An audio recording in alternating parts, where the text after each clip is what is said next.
Tried to build an empire on my own. I gave it all of my heart, all of my soul, and chose to turn my back on you and take up my soul. I would be a mighty king, ruler and lord.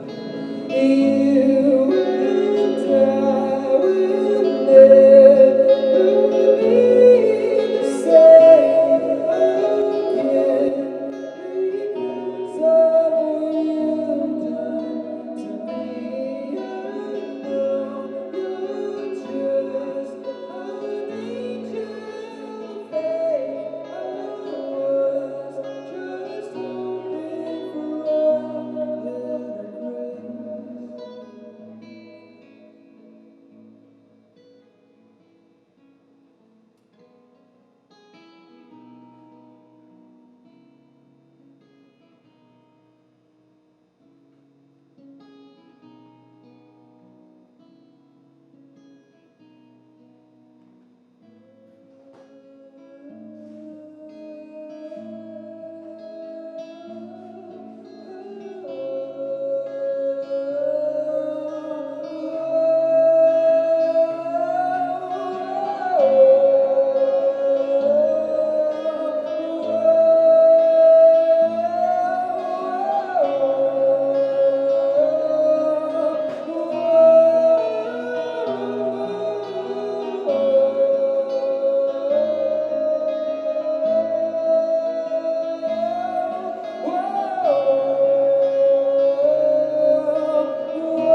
So I thought that I had seen all that love had for me, till you walked in my life. I was right. I thought I knew how to breathe, till you took the breath from me. I inhaled the flame that burned through my heart. I turned my ear toward God, and I look for a sign. Look above, look behind inside the sun. I put my heart to the test, turn my feet from east to west, take a step, a chance, a journey somewhere. You are all that I hold dear, and you are the only thing that's not here. You are all that I hold dear, and you are the only thing that's not here.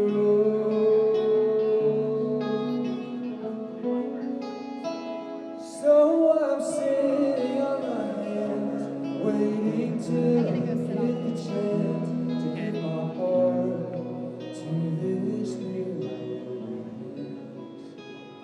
I am begging on my knees, oh sweet Jesus, if you please, give me that one thing my soul longs for. I can hear it in my head, thoughts of things you would say. The thought of this way, you are all that I hold dear, and you are the only thing that's not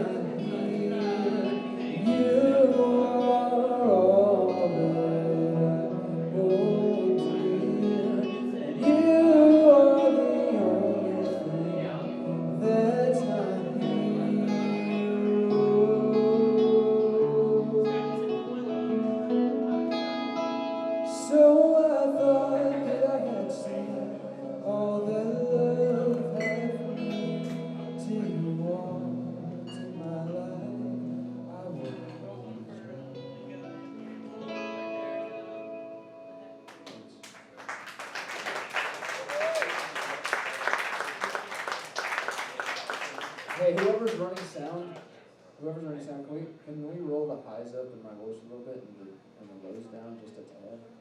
It's sounding really melodic.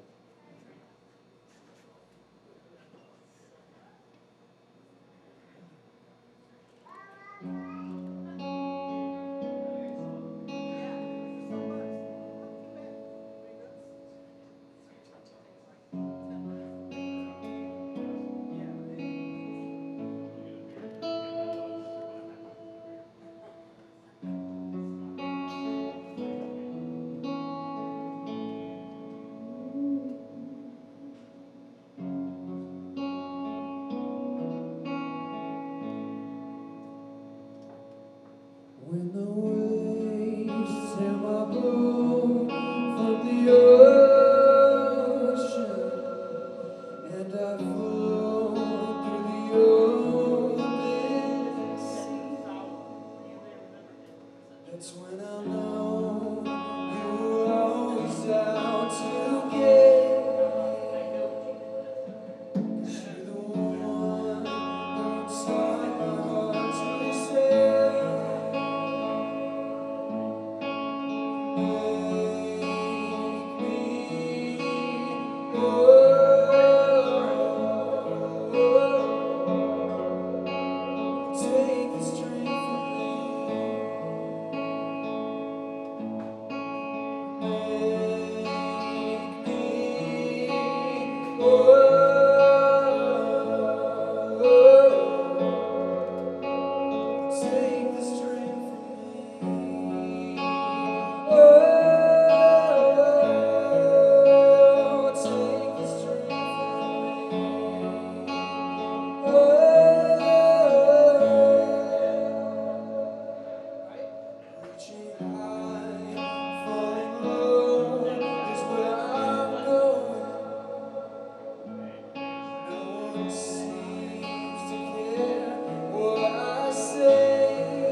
used to be all it really needs. Now it's filled with hundreds and hundreds of chemicals. They mostly surround you, you wish to flee, but it's not like you're still listening to listen. Oh, when the morning comes, we will step outside. We will not find another man inside. We like the news that in the snow that was sown about months long. Whenever I was a child, I wondered what if my name would change into something more productive like Roscoe. With my arrows alive.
To Jason for asking me to play tonight. I have some little thingies here for sale. I've got trunk pinatas filled with Mexican candy, along with a book and an album that I did, which is a concept piece that kind of work together, and then some t-shirts. So, yeah, see me afterwards.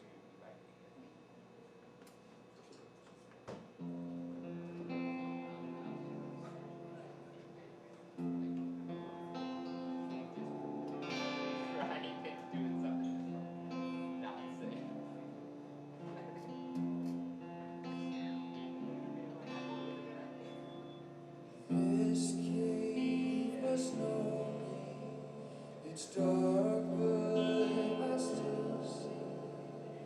I echo through the deep of this earth.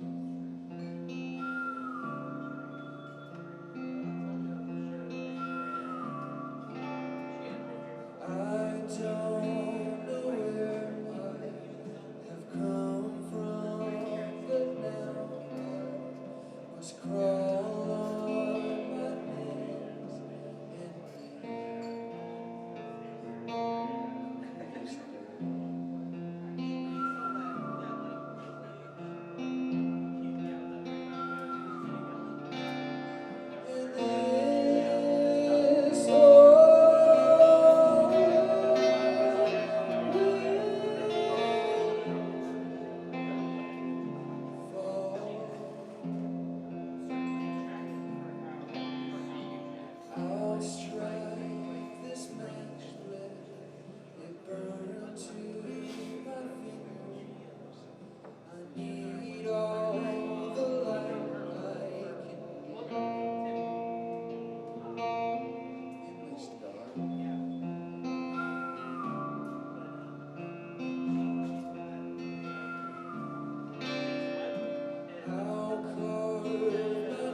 case I took it out alive.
Sitting there? No.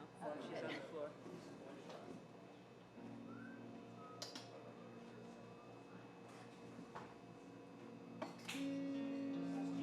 Hey, sound. Can I get my vocals up a little?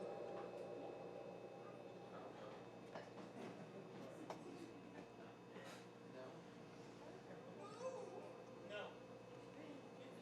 Shit.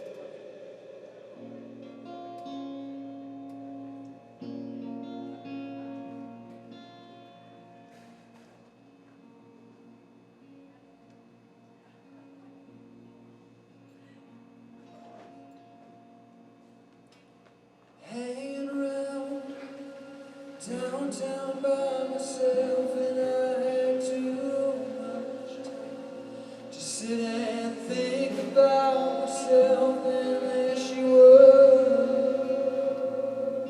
like double cherry pie. And there she was, like disco superfly.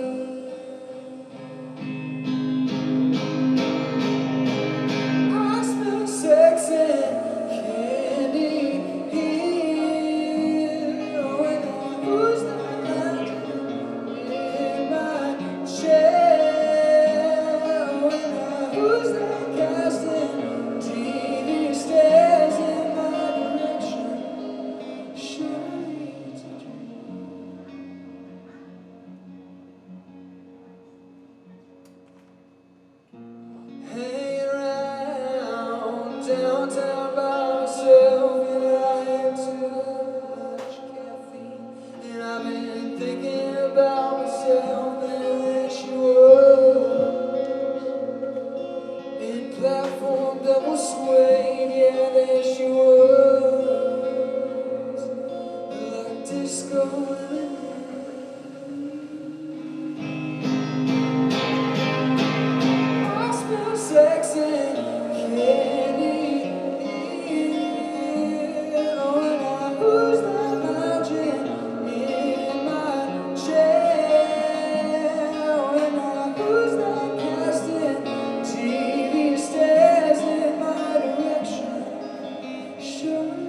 Surely it's a dream. Surely it's a dream.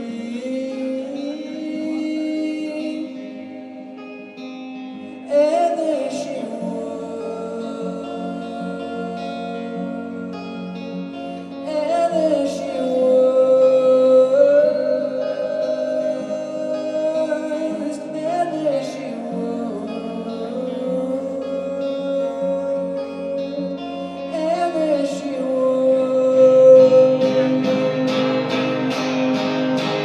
I smell sex and candy here. Oh, and who's that lounging in my chair? Oh, and who's that casting TV stares in my direction? Surely it's a dream.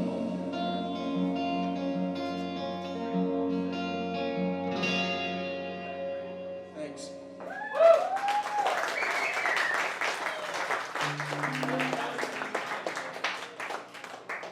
This next song is called Shaman of the Creek, and Evan did a wonderful review of it.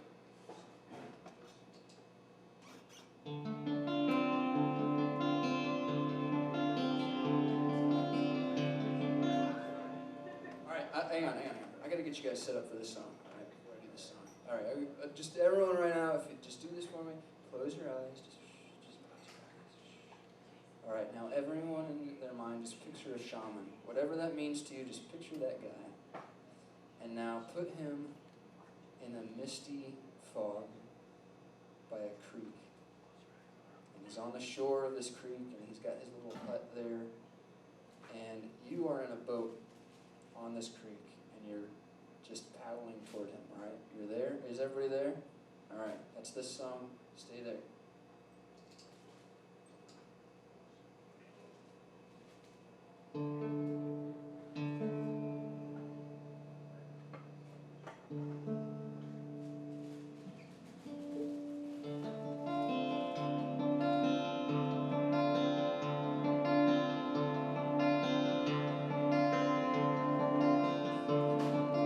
Fog sits at my feet. I can see what's right in front. I can hear the water sing, and everything is great.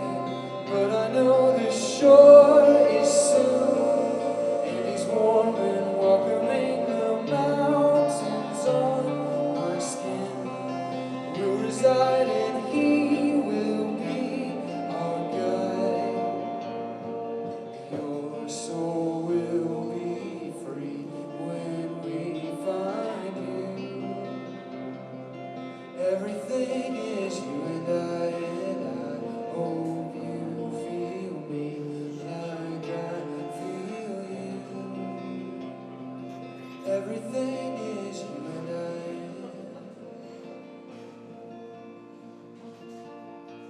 His home is made of leaves. Roots come out of everything. Whisperings of magic words, and everything is dead. But I know his wisdom speaks, beckoning us, come and eat the shaman of the creek. He will be our guide. Your soul will be free when we find you. Everything is you and I hope you feel me like I feel you. Everything is you and I.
Stephen Deeds. Thank you so much for listening.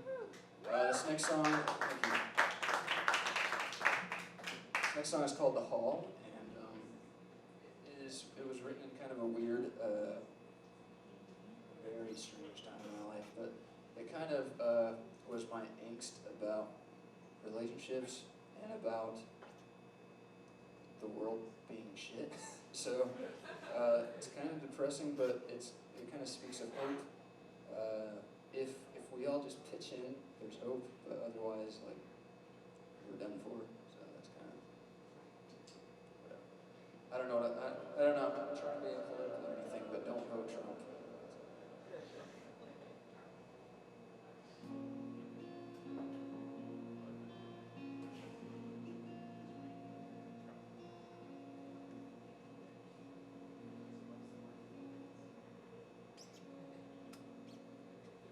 We could reach the top, but our hands never stop reaching. Peace is unattainable as long as men keep dreaming. There'll be blood.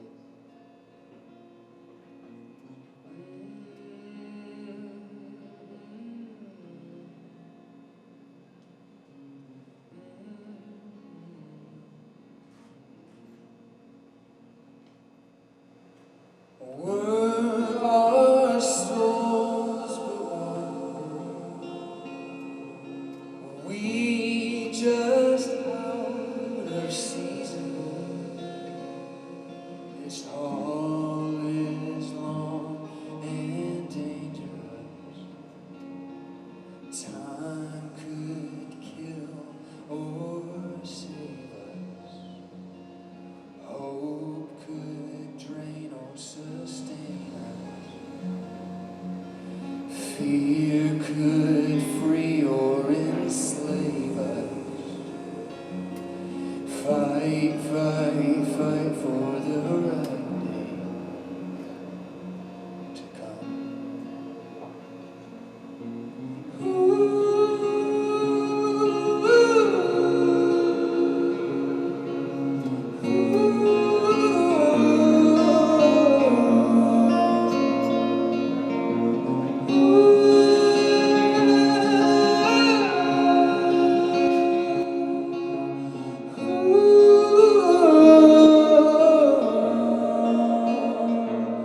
This hall is long and dangerous.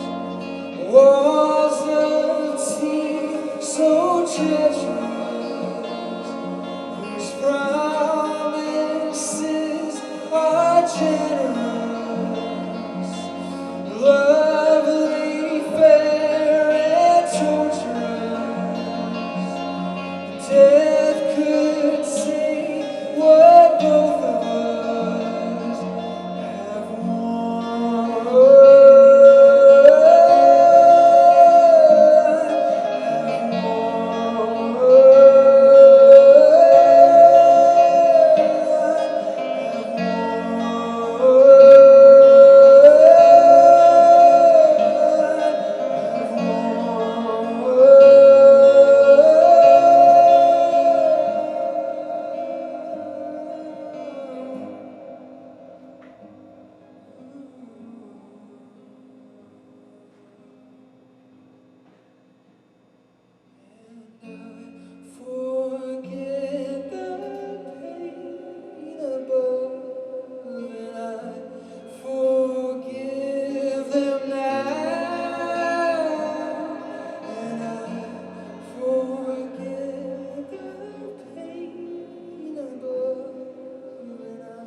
This hall is long and dangerous. Walls of teeth so treacherous, whose promises are generous. Lovely, fair, and tortuous.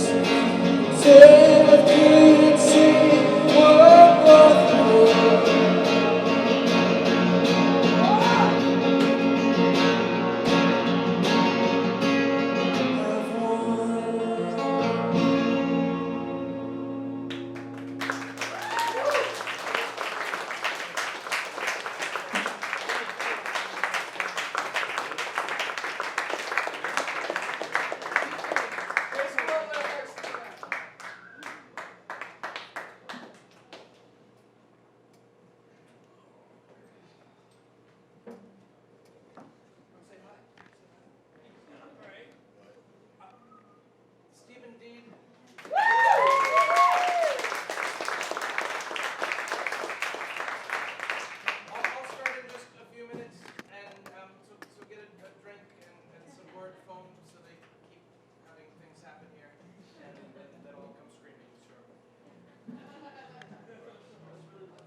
Look at how your life just slipped away.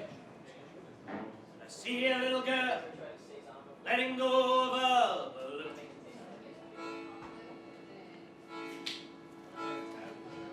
Now our flags are all flying half-mast today. We've lost another lovely child under the moon. Now I'm going zigzag, crisscross, back and forth, round this world, to look into each of my daughter's eyes, before the sun goes down tonight. Now it stings to watch them play. Small but I be departed soon.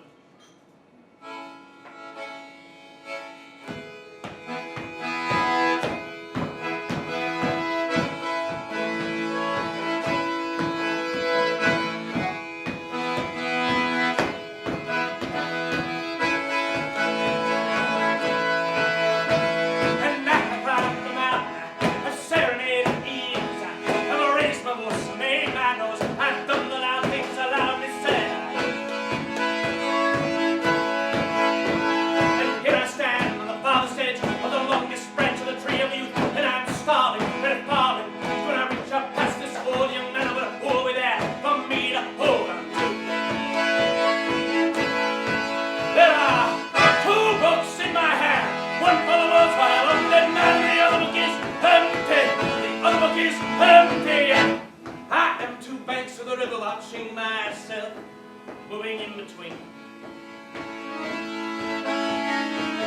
I am two banks of the river watching myself moving in between.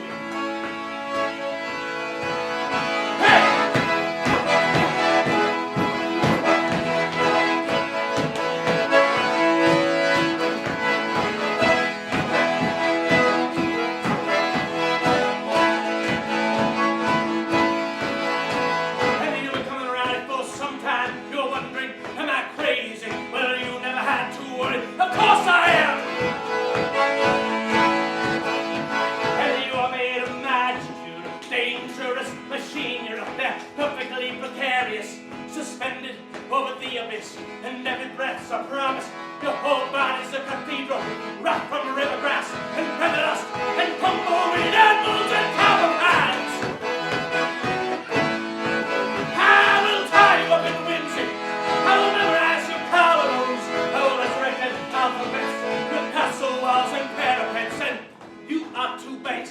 watching yourself moving in between. You are two banks of the river watching yourself moving in between.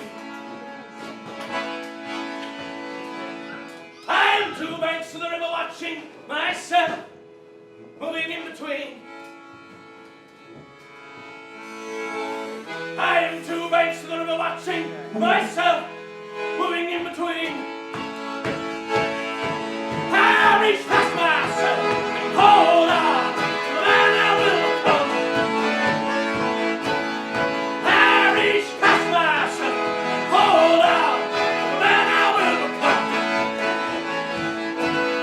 I reach past myself and hold on to the man I will become. I reach past myself. Hold on.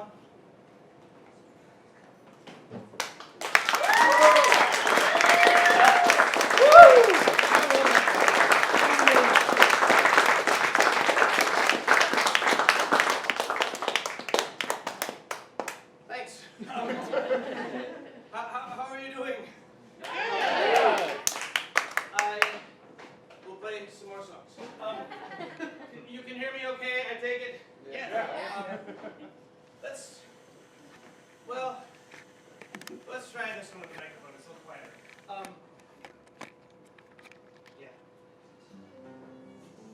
This one. Oh. That's backup music. Is the house music still playing a little bit? Or is that? Oh. You're late. It's my trumpet player. That's amazing. This song is, it's about a demigod that I occasionally see wandering around my house. And around is a difficult but confusing preposition. I don't mean like around like he's hanging out inside the house. I mean he's actually like literally like circling. Anyway. Never mind. Every time I play the song, I say some variant of that. It's never very funny, but I stick to it.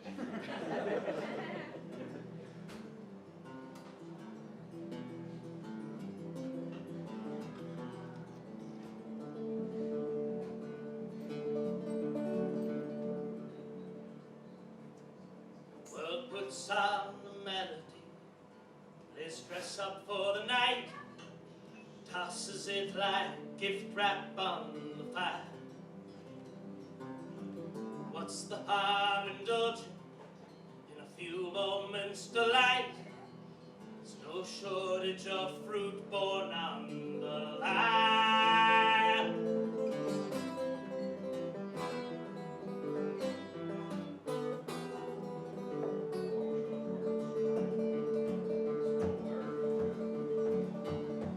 See you by the riverside, the features are the same. His eyes burn through the dirt and tangled hair.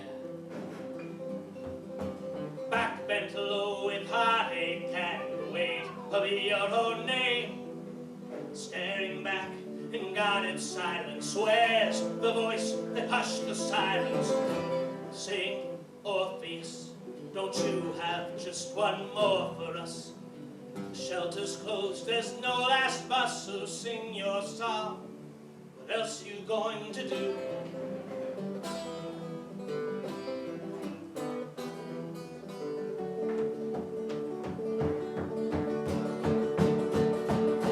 And how the waters risen since when you were in demand. A constant senseless stream of noise and static floods the air. I can't say they're all clamoring to see you try your hand at these songs of sloth and stunted passion. The hero has gone out of fashion. Sing, Orpheus! Each note begins in innocence, wanders through the realm of death, meets a sudden violet.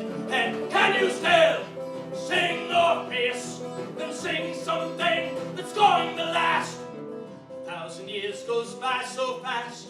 It's slips off into a dusty myth with you.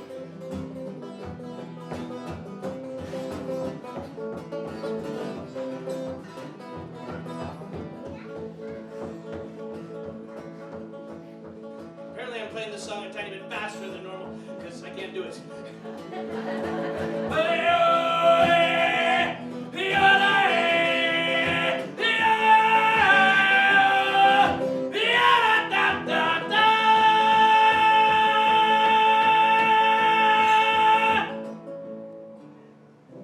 Well, puts on the melody, plays dress up for the night, and tosses it like gift wrap on the fire. What's the point collecting all these moments of delight? What are they going to buy when you retire?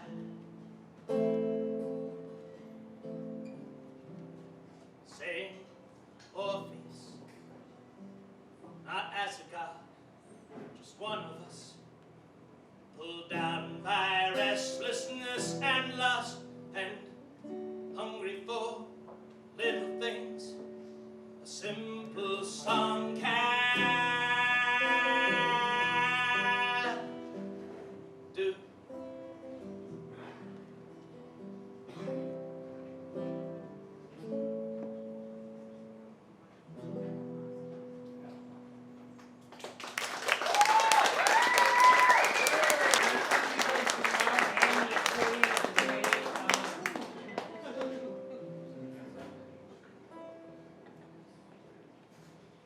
So this next one, it's also got a kind of Greek-ish theme.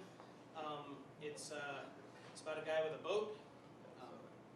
His name is Jason, and yeah, it's Anybody we know?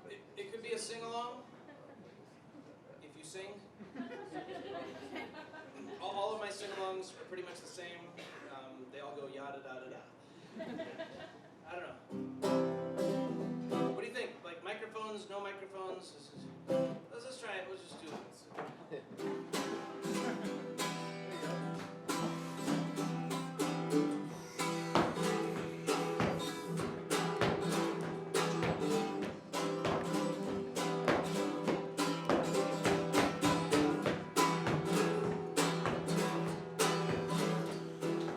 Red heavy light spreads across the day. It's another in a chain walk out of land. And you, who once commanded a whole vessel full of heroes, hesitate to lead your own bones out of bed. And it takes a lot to keep an old boat running. It's a lot of hours and cash and oil and paint.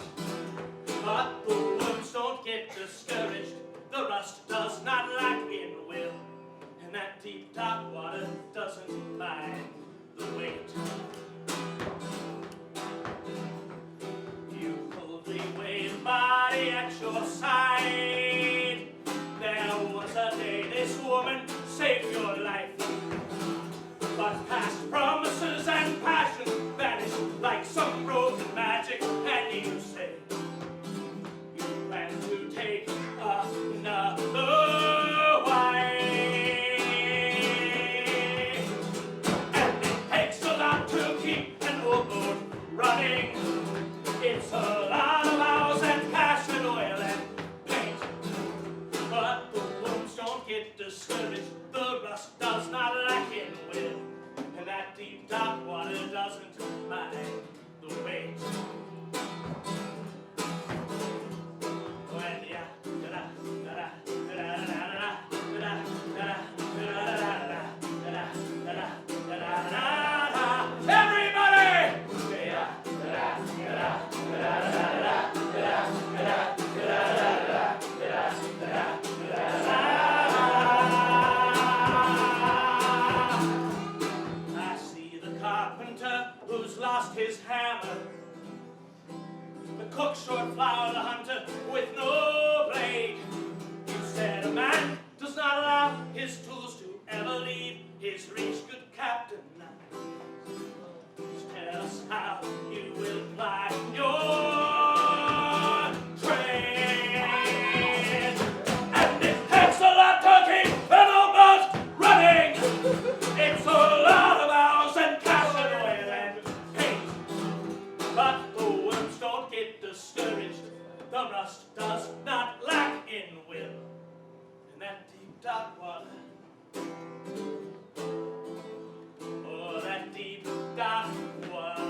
giraffe.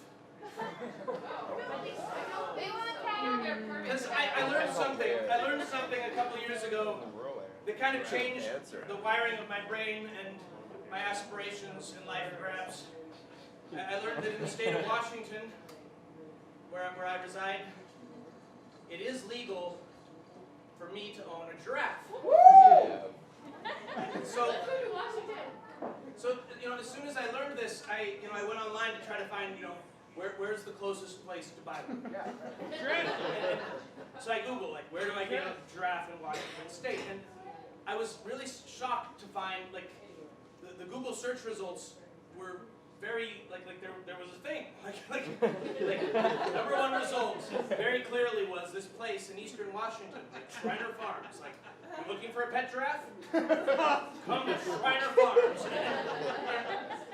So I go to their website, and it's this kind of like broken, janky, old website where half the links don't work and the pictures are all broken and low res.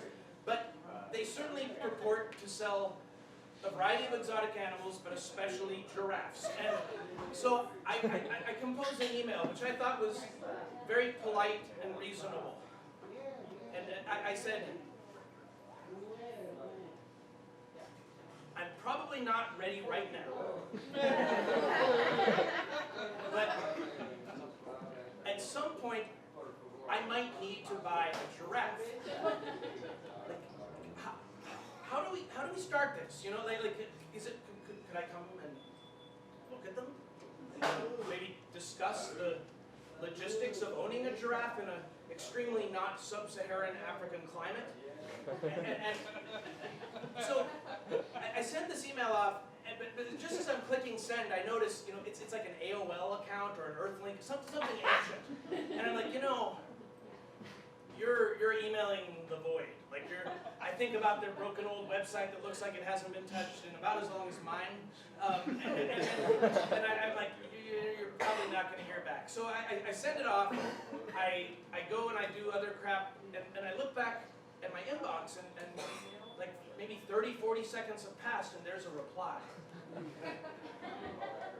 And I open it up, and someone has actually read my query and processed it and sent a response in this very short amount of time. And I'll never forget what the response was. It said, I am sorry, but we are a private ranch and visits like you're requesting are not possible. And then the rest of the email, the first letter of every word, I can wait a second, I don't want to interrupt you guys. I can wait, I don't want to interrupt. I'm sorry, it's okay, I'm sorry. I'm sorry, we are a private ranch and visits like you're requesting are not possible. And then the first letter of every word from there on out is capitalized. It's forget about the giraffes. Put them out of your mind. Signed, John Shriner, Shriner Farms. So, anyway, this next song is entitled Letter to John Shriner.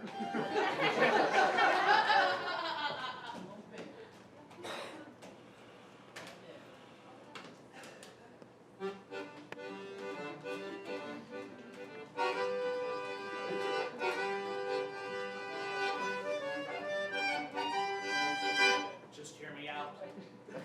Try not to laugh. I've saved all my money. I've been working time and a half. I want a giraffe. Just a giraffe. Not a zebra or panda or monkey or buffalo calf. Not a giraffe. I'll buy him really nice boots, the most elegant suits, and for costume parties he'll don a mysterious mask. My lovely giraffe. My lucky giraffe. He'll be waited on day and night by his own personal staff. Give me a giraffe! Just look at this graph! And let X be my willingness. Y be your kindness, and Z be the great deeds that I'll act out on your behalf. On my giraffe. I don't want a zebra or monkey or panda or goat, not a weevil or weasel or ferret or stoat, not a cat, not a rat, not a bat, not a lamb, not a mole, not a vole, not a troll, not a clam, not an antelope, parakeet, wallaby, dinosaur, kangaroo, platypus, swan, or ant, not a squid for sure, not a kid, not a fully grown turtle, or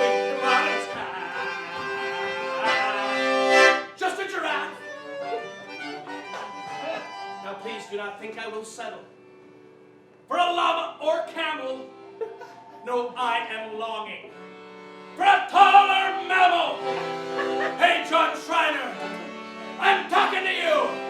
No turtle or bird will do. I want a giraffe. Give me a giraffe. Give me a giraffe. I want a giraffe.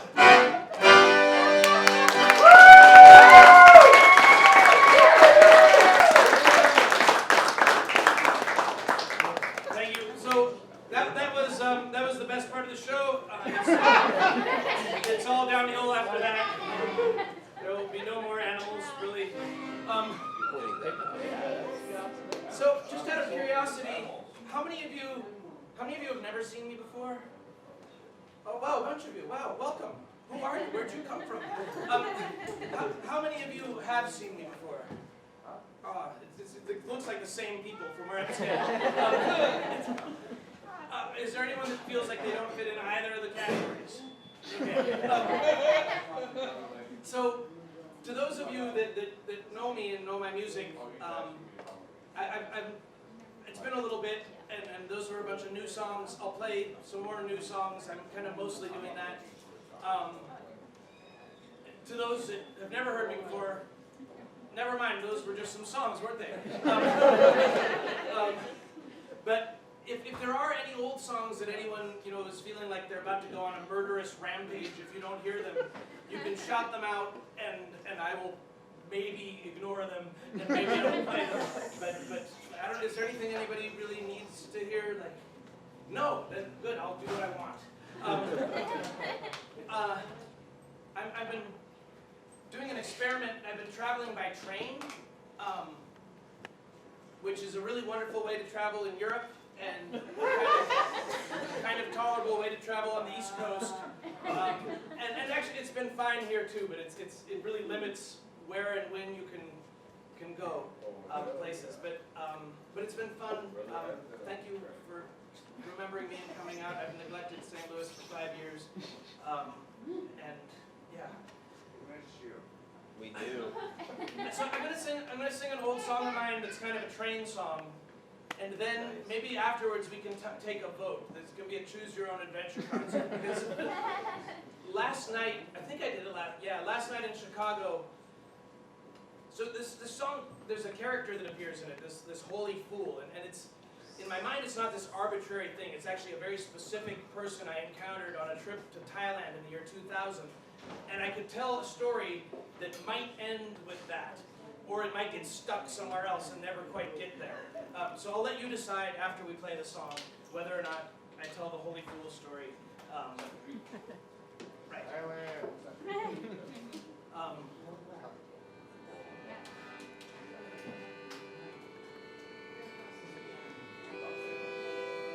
That's not the key the song's in, actually.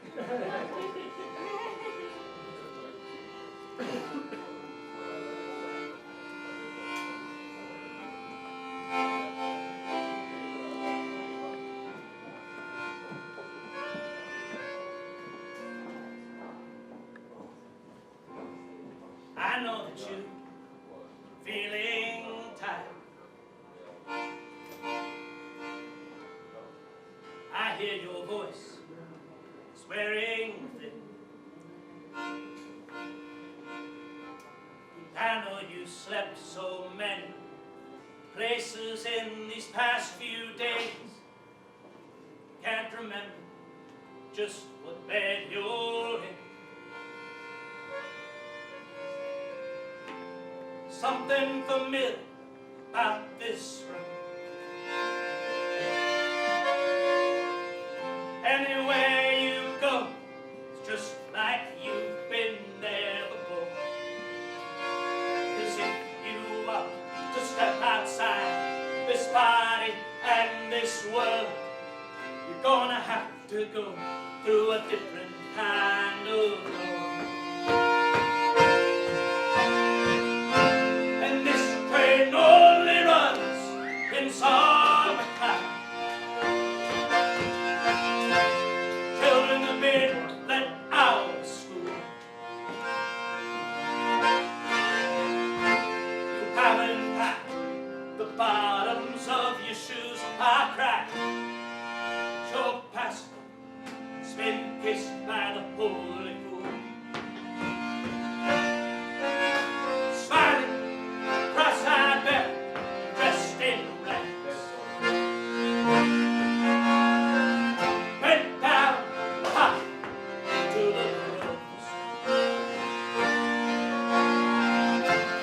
He's got no words to tell you, just these magic beats to tell you that and in time the tracks will grow.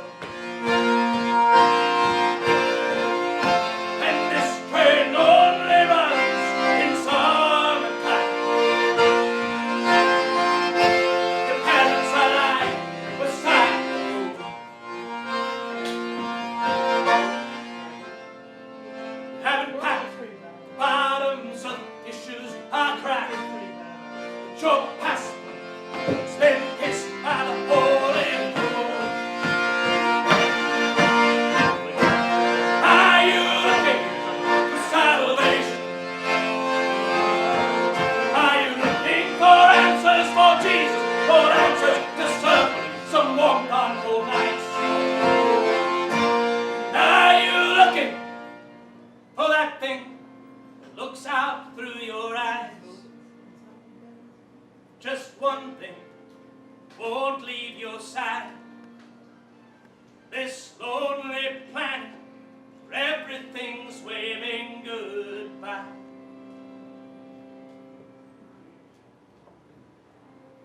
I know that you're working hard. You want the whole world to see how brightly you can glow.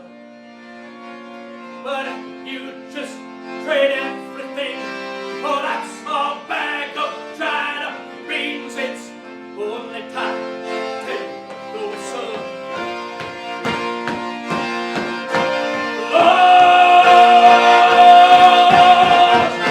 And this train only runs in summertime. Children have been let out of school. Haven't packed the bottoms of your shoes are cracked. Your passport's been kissed with a holy moon. And this train only runs in summertime. And the only contradiction is the rule. It's moving past, but it's not going so fast. And an open, empty boxcar stares at you.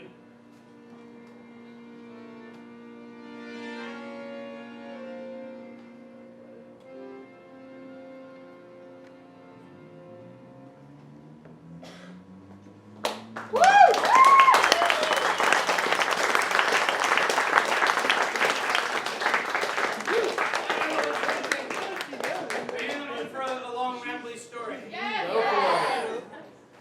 Anyone really opposed to this idea? All right. Oh, wow. Okay. Am I ready?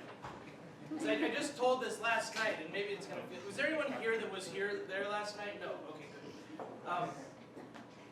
Then never mind. I didn't tell this last night. I've never told a group of people this ever. No. So in the year it was 2000. Yeah, November of 2000. I recently died. Never mind. Huh? Flashback. Yeah, I mean, anyway. It was the first time I died. Anyway, so back in 2000, I used to take the winters off, and one year I bought a ticket to Bangkok, and I thought it was actually the first time that I would take the winter off, and so I flew to Bangkok and had no plan, no idea where I was going to go, and I thought the thing that was going to separate me from the other tourists was that I was going to travel around without a guidebook. It was pretty dumb. I mean, dumb to think that's not dumb to not have a guidebook. Dumb to think that made me different. And so, you know, I arrived and I just kind of followed the people that had guidebooks around to kind of figure out where to go. And I remember, so there was this festival that was happening like a few days, like a week and a half after I arrived. Every full moon in Thailand, they have these different festivals, and this was the 11th one of the year, Lai Krathong. And Lai Krathong is this festival where everyone would make these beautiful little boats out of palm leaves and flowers and candles, and they'd light them and make wishes and put them in rivers and streams, and it's this beautiful, beautiful thing.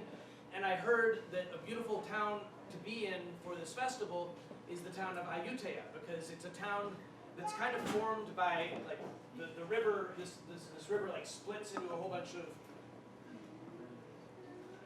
different tributaries or branches or whatever, and kind of surrounds the town. And so I go to Ayutthaya, and I get off the bus, and I start following the other people who look like me to try to figure out where I should stay. And I come to this hostel, and I feel like I'm in disguise, because I've shaved my head and my face, and I'm not wearing a hat, and I'm wearing these like kind of white, like baggy things. I just don't feel like myself, and I'm walking into this hostel, and as I am, these two people are leaving, and they're these like kind of gutter punk, like dreaded, like huge piercings, tattoos. This couple are leaving, and they look at me, they're like, "Oh, hey, Jason." It was this couple that I'd met like a year and a half before in Australia, that just happened to be staying there, and I'm like, "How did you know it's me?" And they're like, "You guys clearly are you guys." But anyway, so they're checking out of this hostel, not to leave town, but to go to another hostel, and I think I should have taken note of that, because anytime the gutter punks decide they don't want to live somewhere, take heed. So I check into the place, and it seems all right. I get some dingy little room. It's this 3-story hostel with a rooftop bar, and it's run by this little old Thai lady, and she's very, very curt and very businesslike. And I remember I spend the evening kind of in the rooftop bar, not being very good at mingling and talking to other people, and so she kind of comes up and starts talking to me, and she makes it really clear really quickly that she does not want to be running a hostel. She's like, she's like basically, at some point, there was this American man who came, his name was Jim Murphy. She would kind of spit out each of the syllables of his name. And he became her lover and convinced her to open up this hostel. And he was kind of, with my charm and your money. And so they opened the place up, and after some undisclosed amount of time, he disappeared. And now she's tethered to this thing, and as far as I can tell, everyone that comes to stay there gets an earful of the whole story of how she wishes that I wasn't there. And so I'm kind of like, okay, yeah, sorry. And so I go to bed. The next day I wake up and I endeavor to get lost in the town because I don't have a guidebook or a map, and I get lost, and I succeed. I start walking around, and getting lost on purpose it's a funny thing. Like, you're always like,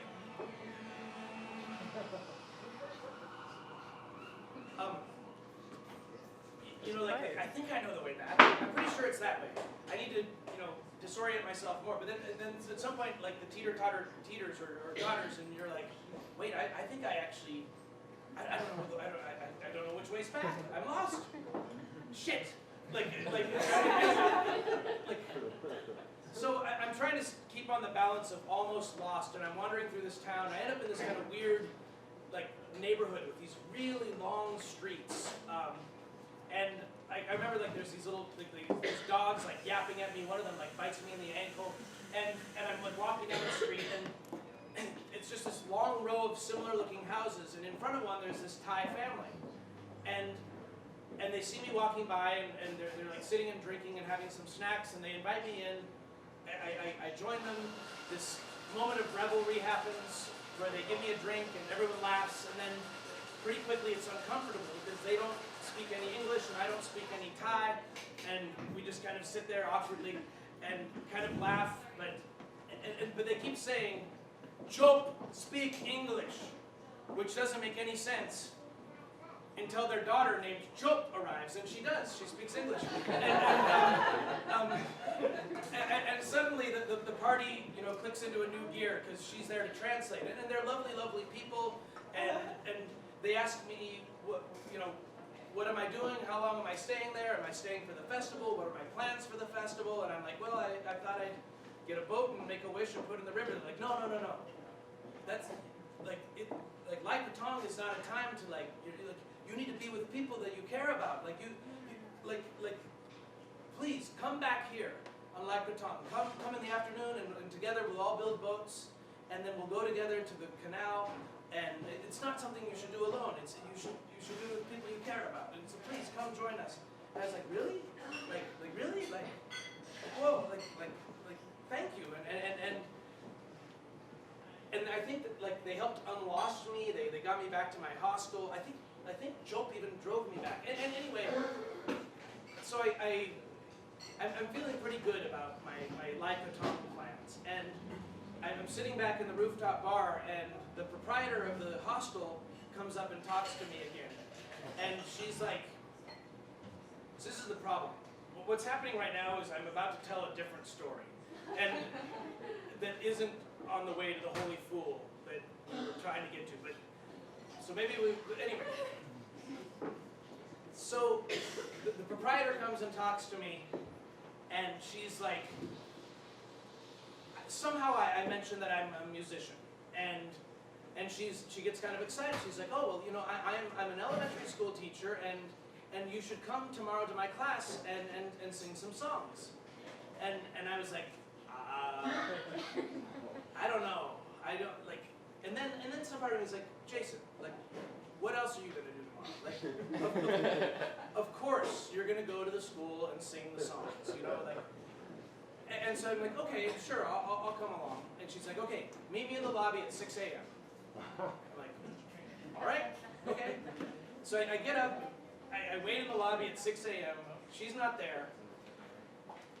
Maybe 45, 50 minutes later, she comes marching through, and she's all dressed up for business, and she's like, come on.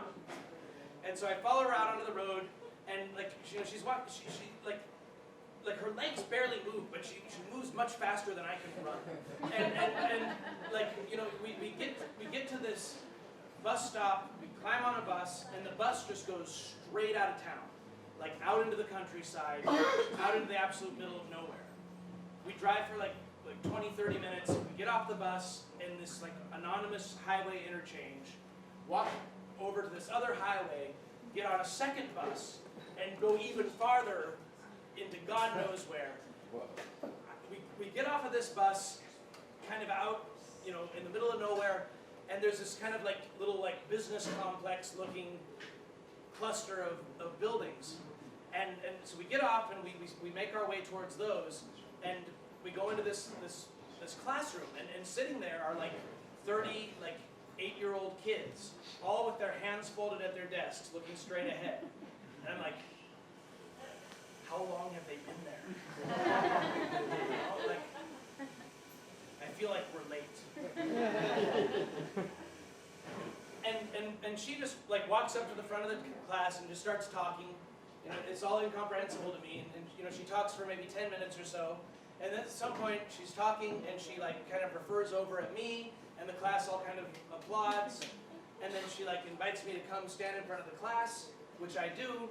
And then they all sing for me, and they sing this beautiful, beautiful, haunting melody. It's about the Lake Patong festival. They're like, Lake Patong, da da da.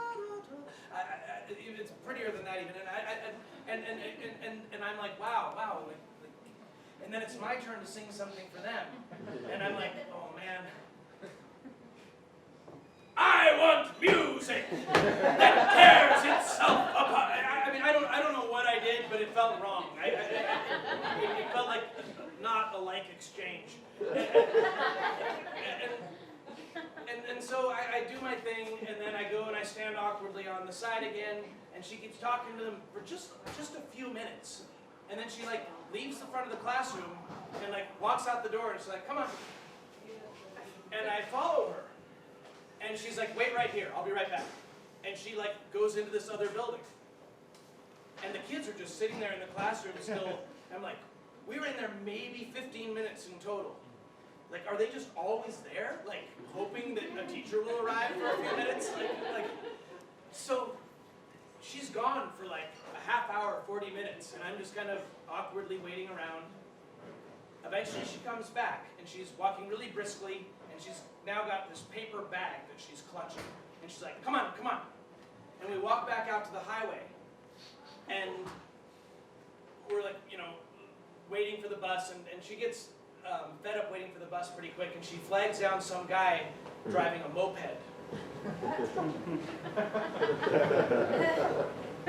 So she clings to the guy, I cling to her, and off we go, and she has him drive us to this place. I still don't quite know how to describe it. It was a restaurant, but it was more like a resort. It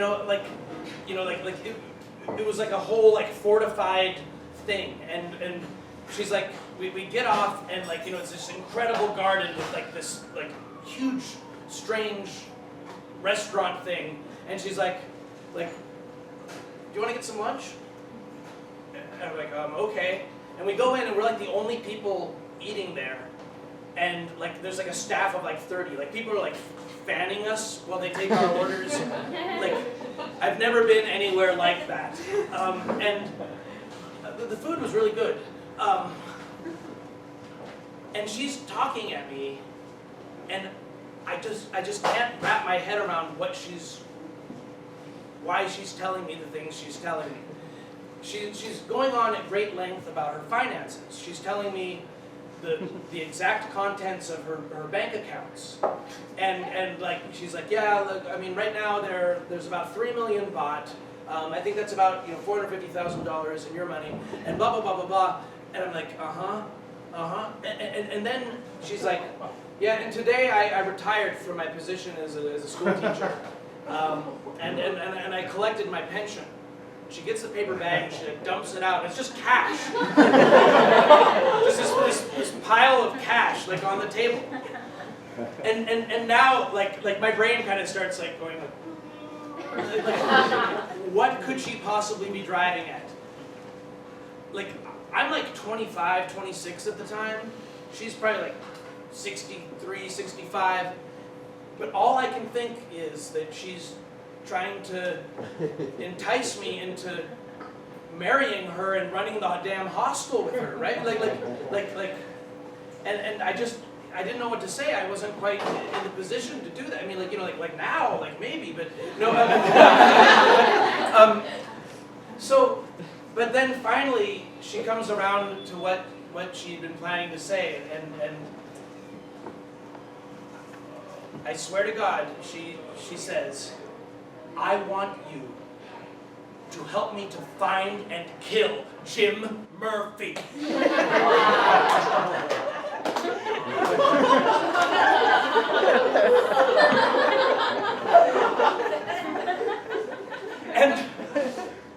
And actually, I have no recollection of the rest of the day.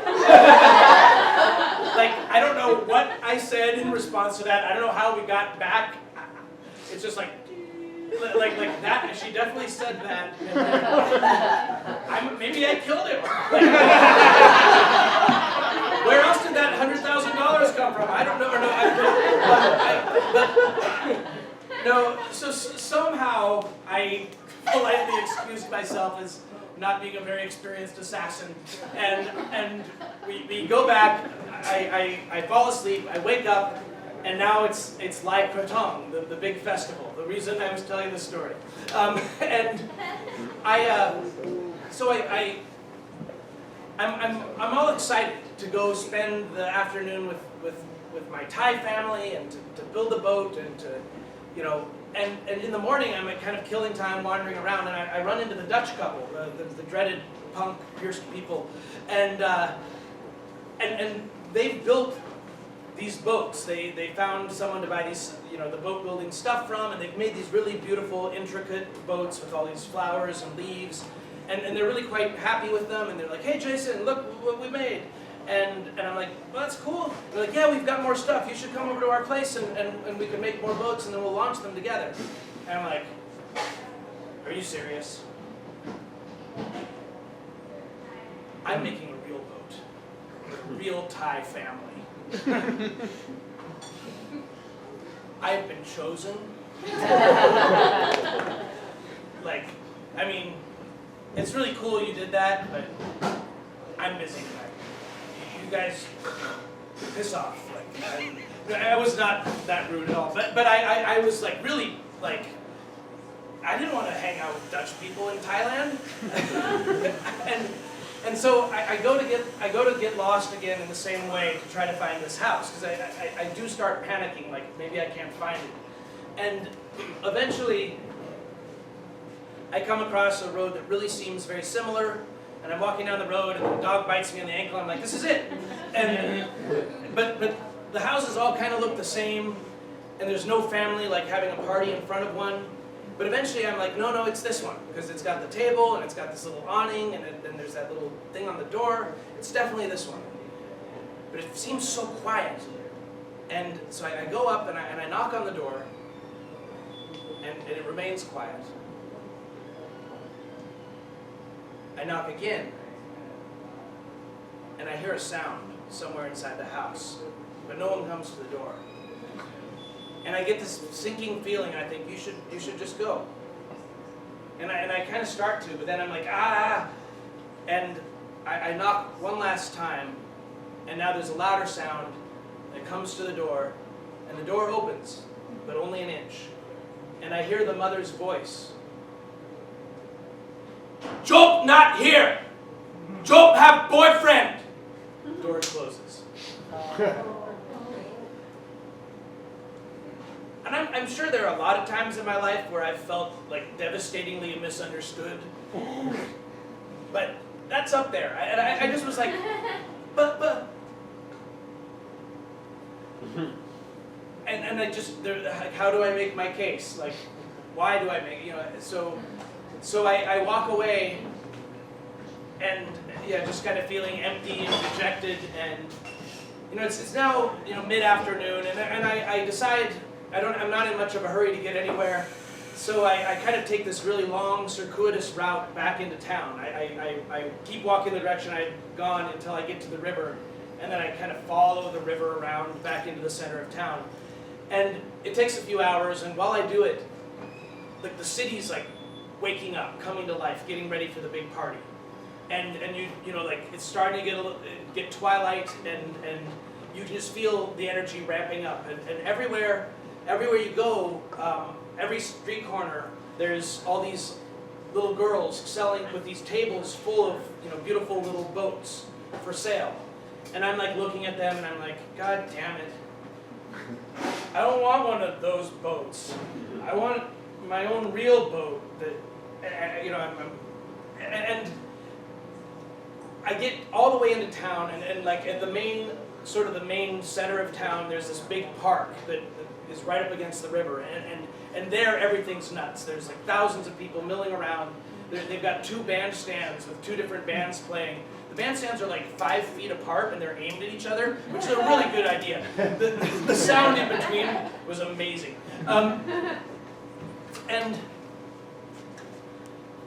And finally, I kind of am like, okay, I'm just going to buy a shitty boat, I'm going to make my wish, and put it in the river. And I see this one stand that has these kind of nice little boats, and I'm like looking to pick one out. And then I notice that on the ground, there are these young girls are there actually making the boats. And I'm like, oh, okay, hey, I'll give you some money, but can you teach me how to make the boat and give me some of the stuff?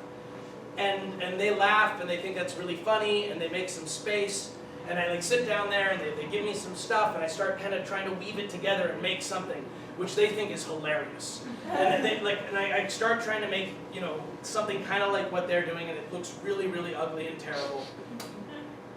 And they laugh and point, and I'm like, okay, and then I kind of start over, and I do another one, and they laugh and point again, and I start over, and then I like look across the street and I see there's like a flower shop, and then like a candle shop, and like fireworks, like people selling different crap, and I'm like, wait here, I've got an idea. And I run and I buy all these flowers, and specifically I buy this big lotus flower, this huge lotus flower with kind of a bent stalk. And then there's all these like fireworks, and I buy a whole bunch of sparklers, and some candles, and I come back and I start over again. And the boat's it's like a slice of a palm tree is like the base of the boat for flotation, and then they use like banana leaves and flowers and all sorts of stuff. And so I get these big banana leaves, and I like sculpt like this shape out of the banana leaves, and then I take the big lotus flower and I like stick it, and the girls like are laughing and pointing, and then suddenly they're like, whoa, because I've made a swan with these big banana leaf wings, and the lotus flower is the neck and head, and they're like, oi! And I'm like, no, wait. And then I get all the sparklers, and I'm like sticking sparklers over there. And it's like this is awesome. And then they're like and I get up, and they all kind of cheer, and I like walk away, and I'm like walking around with my swan, and like as I'm walking through the town, like everybody's got their boats, but now like people are kind of like stopping and like looking at my boat, and I'm like, damn right. And you know, it's getting kind of close to midnight, and I'm kind of trying to think, like, you know, where should I go to launch my boat?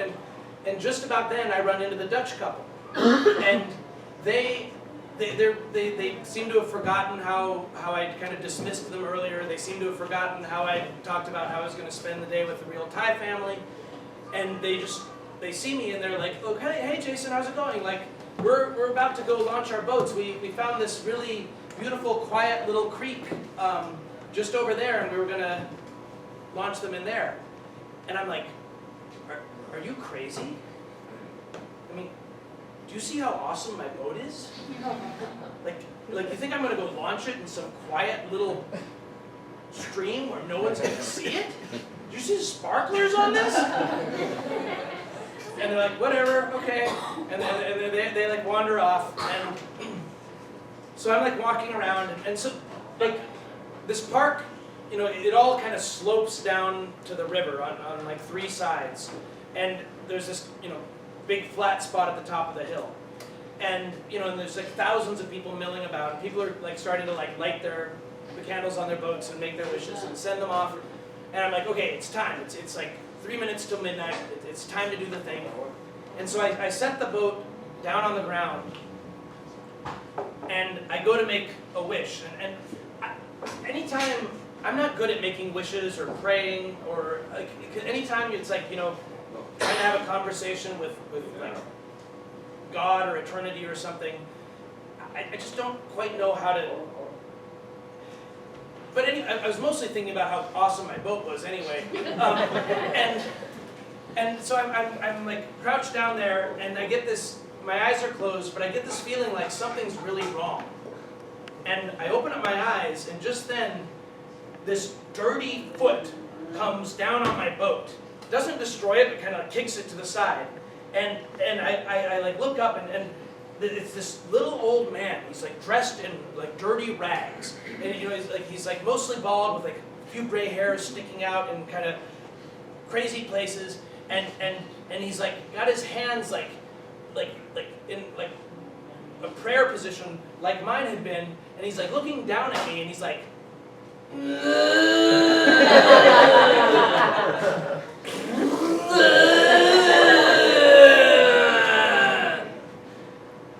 I'm like looking up at him, and I'm like, I mean, on one hand, I'm like, you just messed up my beautiful boat. But on the other hand, I'm like,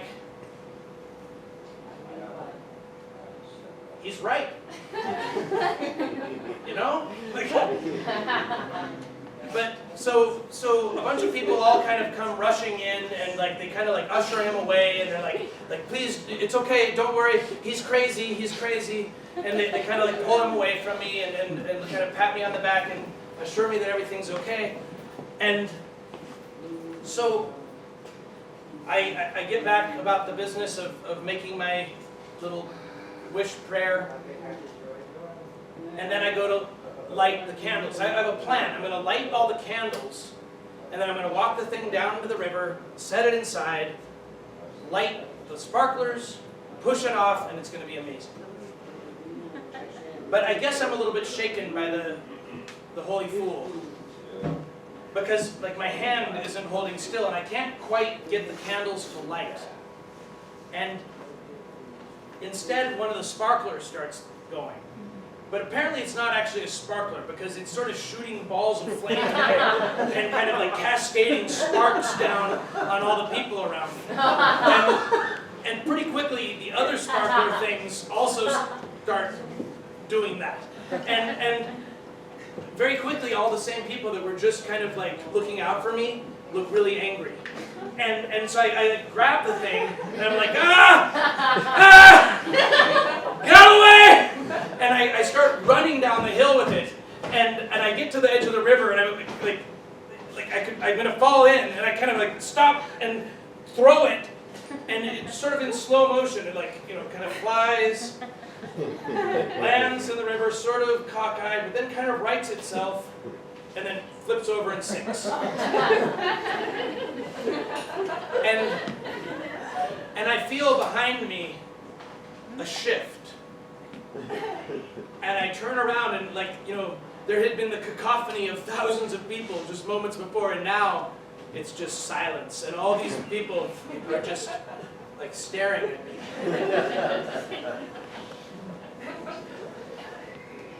Anyway, that's the story of the Holy Fool in that song. I guess that. Sorry.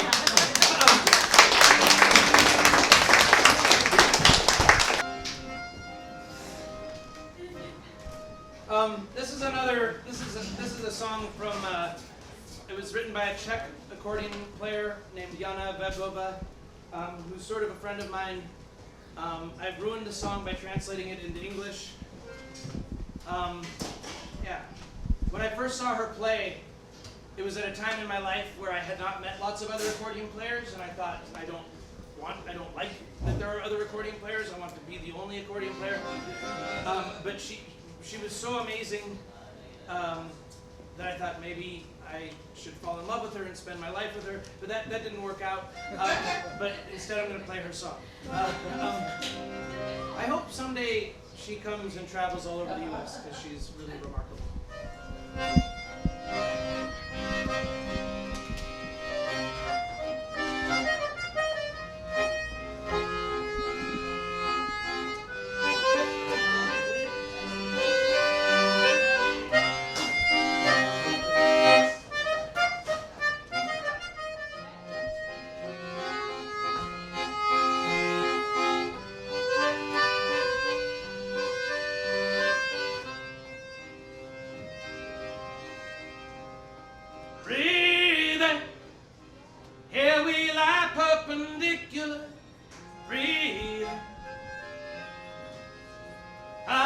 Gives off steam, I trace shapes on the hand mirror, teasing.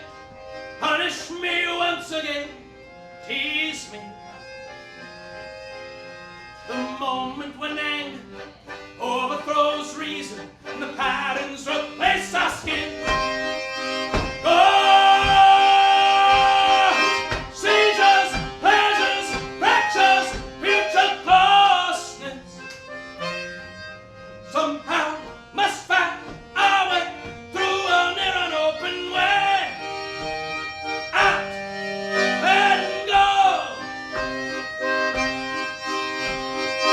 Your voice, a knife, I feel it slices through the air above me.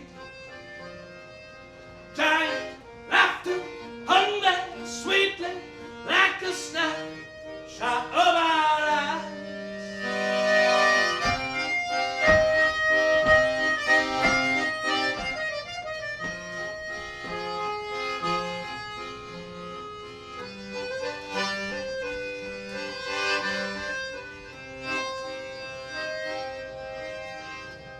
Speaking, are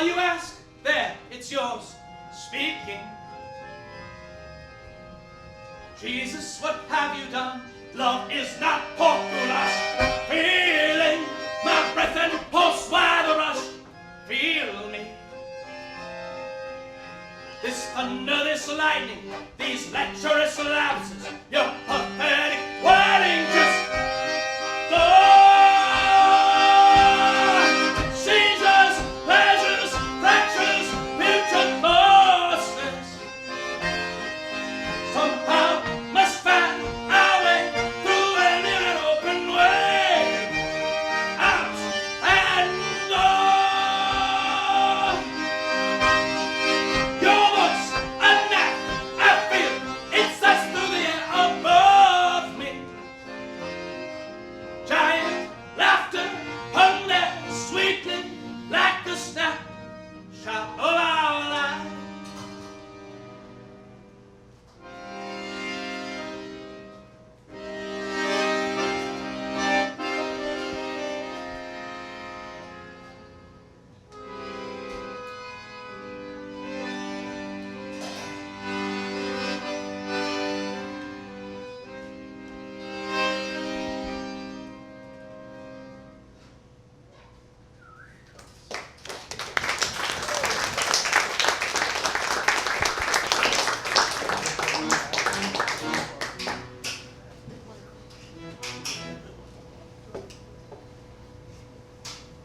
Sorry, just trying to. I guess, yeah. Well, do any of you know this thing, the Margaret project? I did. Okay. Thank you. So I don't actually live in Seattle. That's a lie that I've told for a long time. I live about 30 minutes north of Seattle in a little town called Everett. And a few years ago, a friend of mine was visiting me in Everett, and we were kind of driving around, and she noticed that this name kept recurring everywhere. We drove on Rucker Avenue, and then we were visiting a friend of mine in the neighborhood called Rucker Hill, and then somebody mentioned the Rucker Mansion, and later we're back on Rucker Avenue, and eventually my friend, she's very observant. She says, "What's the deal with Rucker? Who are these Ruckers?" And I'm from the area and kind of interested in history, so I'm like, I don't know, but do you want to see something really cool? And so I took her to the cemetery at the edge of downtown Everett. There's this old cemetery, and it's kind of up on a hill, and at the top of the hill there's this crazy thing, this giant kind of ominous 30-40 foot tall granite step pyramid that just says Rucker across the top. And she's like, "Whoa!" And I'm like, "Yeah." And she's like, "Can we climb it?" And I'm like, "Well, yeah, it's actually really scary up there." And so she's already started climbing it, and so I go up there too. We both climb up to the top, and when we get there, she's like, "Yeah, it's really scary up here." I'm like, "I know it's." Anyway, so we both, the next day we both fly down to San Francisco, and while we're there,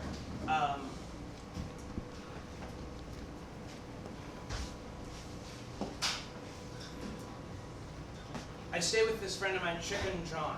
We were both in town to sing a song at a gig, but I stay with my friend Chicken John. He's an old friend of mine.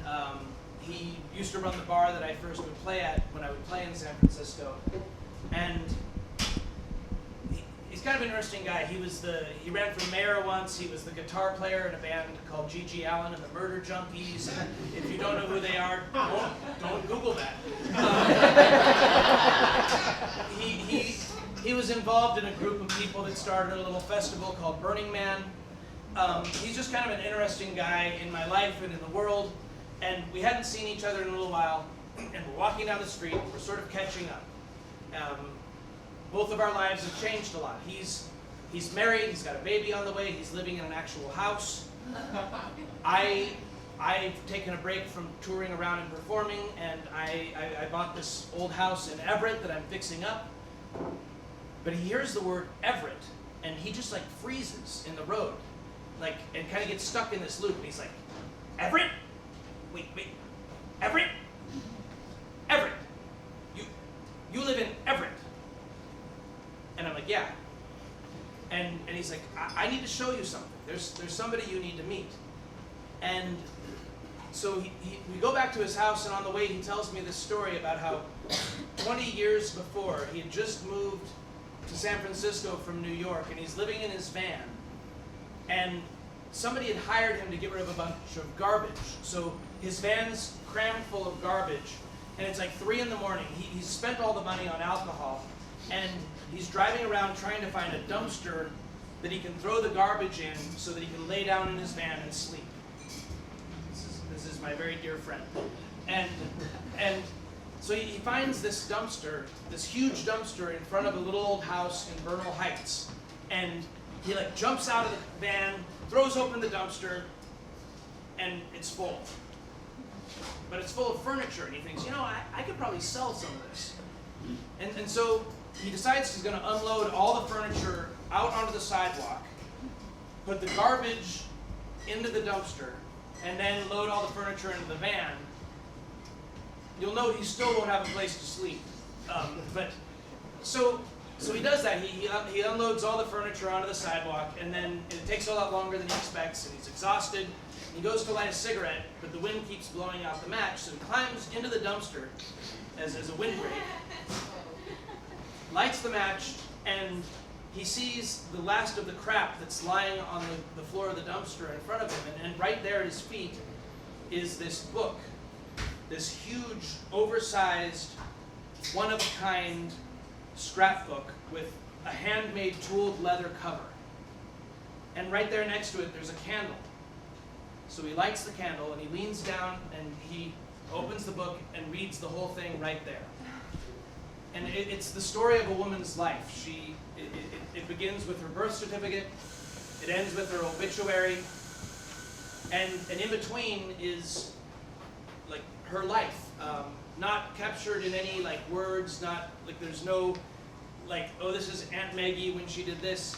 It's all just old sepia tone photos, newspaper clippings, and documents, and also poetry. She was a published poet, and she was born into affluence and privilege, but her life takes these really dark, tragic turns, and he was just captivated by her. I mean, she was strikingly beautiful, her words were beautiful, and this dark arc of her life was captivating, and just this object was so strange, and he ended up holding on to this thing for nearly 2 decades, and whenever he felt like it, he would show it to somebody and be like, there's somebody I want you to meet. So we get back to his house, and he shows me the images from that scrapbook, and sure enough, it was a woman that had been born in my hometown of Everett, Washington. She was born in 1907. But her name was Margaret Rucker. And I was like, chicken. I'm pretty sure I was standing on this woman's grave like 36 hours ago. So Margaret was the daughter of Bethel Rucker, one of the 2 brothers that pretty much founded the town of Everett. I took this stuff back to Everett with me. I thought I'd go and find out more about her so I could tell Chicken more about this woman he was obsessed with. And I go to the library. We've got there's the Everett historian that is this hobbit-like man that lives in this hobbit-like room in the library. And I go to him. David Dilgard is his name, and I'm like, what do you know about Margaret Rucker? And he's like, well, she was born on this day, she died on this day, and she's buried in the Scary Pyramid, and that's all we know. All of this stuff that Chicken found in the dumpster, it was, that's it. That was the only copy of that. That was all that's known. All this stuff had, was about to go into oblivion. And And he was so fascinated by this that it kind of started this ball rolling. And as I told more people, as I told more friends, more people from Everett, more musicians about it, the snowball got bigger, and we ended up deciding to put together an event. We booked the historic Everett Theater that was built around the time she was born, and I invited a whole bunch of my favorite songwriters from the area and from around the country, different people who I had admired but had never had a chance to work with, and invited them to each write a couple songs inspired by her poetry and by her life. And we put it on this show. It was kind of this one-time thing. And at the end, we all took candles, like 900 people, and we marched about 2 miles to the cemetery and illuminated the pyramid. And it was just kind of one of the coolest things I've ever been a part of. I'm going to play one of the songs that I wrote from that. It's called Pyramid. Interesting thing about the pyramid, it was built for her grandmother, who died like just a couple weeks before she was born. And so the construction for the pyramid began in December 1907, which is like she was born December 12th, 1907. And I think about, you know, what it would be to grow up in a town where like all the streets and everything are all named after you, and everybody knows your name. And up on this hill above you, as you're growing up, there's this monolithic tomb with your name on it, in which you're supposed to eventually be entombed. She moved away. And I wonder also, you know, what would I think if 100 years from now somebody pulled a little scrap of my life out of the garbage and then was singing about it in St. Louis.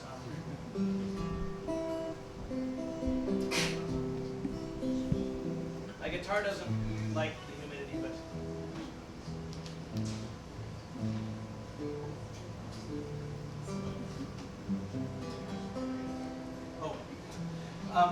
the song is called Pyramid.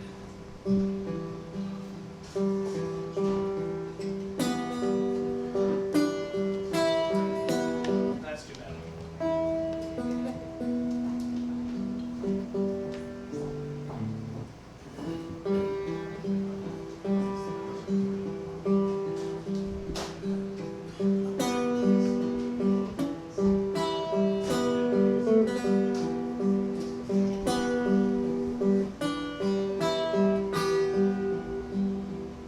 Tell me, Margaret, what is coming down this river? You've been watching so much longer now than I. Do you know, Margaret, just what will this day deliver? Does it work out tooth for tooth, eye for eye? They started stacking up the stones the very day that you were born. No matter how you grew, they will tower above you. You can change your name, move all the way to sunny California. When you start your life anew, does that long shadow follow you? Who was it, Margaret, that chose to resurrect you here for me in scattered lines of poetry? This distant, wistful girl I see reflected in your eyes. Forgive me, Margaret, all the ways I am mistaken, all the liberties I've taken. I've projected you in costumes I don't think were quite your size. Here I'm climbing up these stones 100 years after you were born, looking for a song that could take me to you. I have traced these roads, drove past your home in Burbank, California.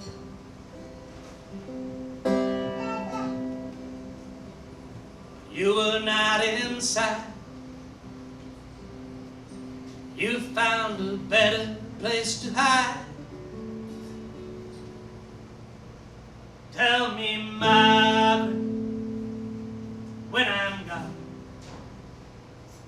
what will I want?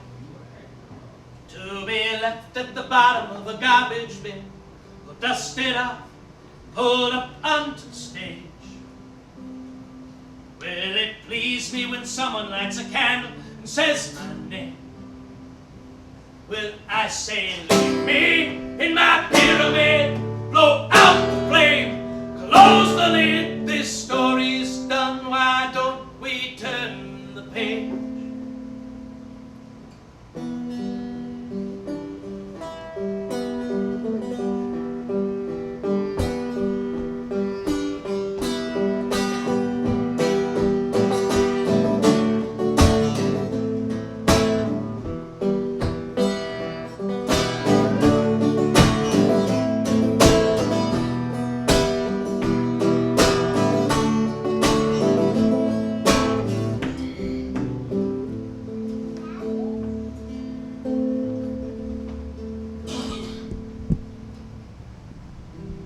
Bottom of a garbage bin, bottom of a garbage bin, at the bottom of a garbage bin, bottom of a garbage bin, at the bottom of a garbage bin, at the bottom of a garbage bin, at the bottom of a garbage bin, bottom of a garbage bin, just leave me in my pyramid. Just leave me in my pyramid. Will it please me when someone lights a candle and says my name? Will it please me when someone lights a candle and says my name? Will it please me when someone lights a candle and says my name?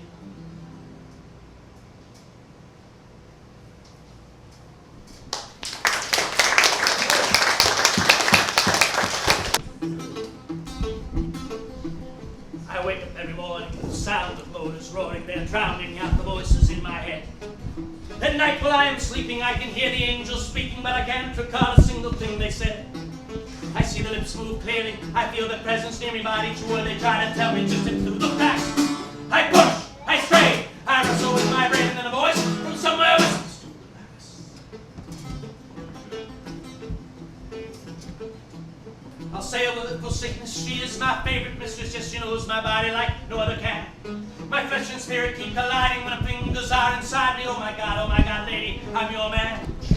Fever, flu, malaria, come near me, then I'd spare me, I just hope to spend another night under attack. I retch, I shake, I cry until I break, and then I feel something release, and I relax. Relax.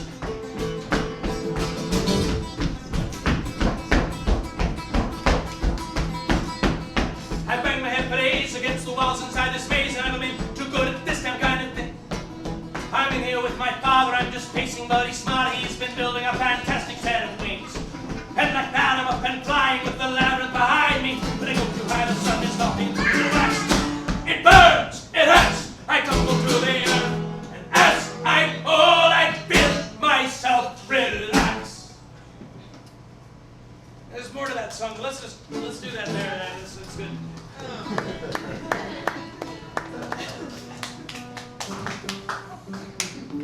I'm so sorry for the out-of-tuneness.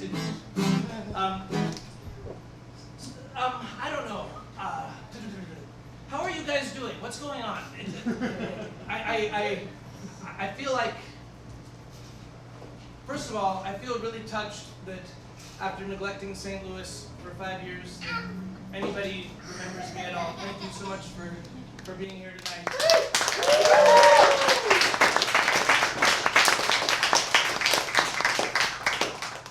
But also, I feel like there's something, like, I think it's me. I think, I don't know. I feel like somehow I'm far away, that I'm, like, even though I'm right here, I feel like I'm, like, on a screen or something. Like, I don't know, like, what, no, maybe later, maybe, I don't know, what can we do? We could do something really stupid. When in doubt. What? We already did the Giraffe song. That was pretty stupid. Hockey star. Yeah. That's not very stupid, but I was thinking of doing that. Actually, let's not. Yeah, you're right. Let's not do anything stupid. We'll do that. Because I realize this tour. I think maybe that's the problem. This tour kind of started off really spontaneous. You know, like I didn't know what I was gonna do, and somewhere it kind of locked into a track. And I'm now playing a very similar show to what I did last night. And I think you guys subconsciously know that. And some part of you is like, this is bullshit. I saw this last night in my dreams. But, so let's see, how can we break the spell? What's something I didn't do at all last night? Well, I'll tell you what I didn't do last night. So last night I had a plan. Like several people emailed me that they couldn't come see me in Chicago because they'd already bought tickets to see Billy Joel. And I was like, you know what I'm gonna do? I'm just gonna play nothing but Billy Joel songs. And then at the end of the night last night, some of the people that had Billy Joel tickets showed up after the whole thing was over. And were like, sorry we're late. And I was like, God damn it, I forgot to only play Billy Joel songs. So what do you think? Like, is Billy Joel playing here tonight? Oh, that's bad. For the longest time. For the longest time. You said goodbye to me tonight. There will still be music left to write. Well, I don't know actually how. By the way, I don't know how to do this. What else could I do? I'm so inspired by you. I intend to hold you for the longest time. For the longest time. Really, that's a mess. For the longest time. For the longest time. If you said good. Anyway, sorry.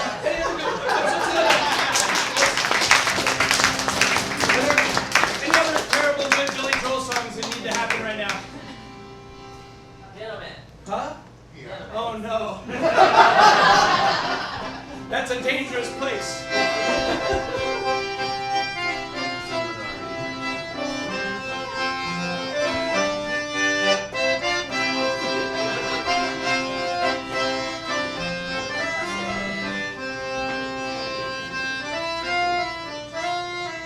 My accordion also doesn't seem to like the humidity. Listen to this note. I'm so sorry to those of you that like things that are in tune about this. What time is it? 10:45. Well, it's 10:45 on a Saturday. Regular crowd shuffles in. There's an old man sitting next to me, making love to his tonic. Wait, Pabst Blue Ribbon. He says, son, can you play me on memory? Can you play me a memory?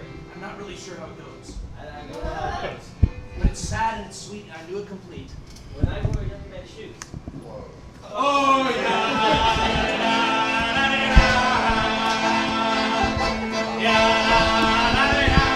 So that's the part that everyone sings. If you don't think that this is a good idea and you want to make it stop, all you have to do is all just kind of stare at me like that instead of singing. Oh,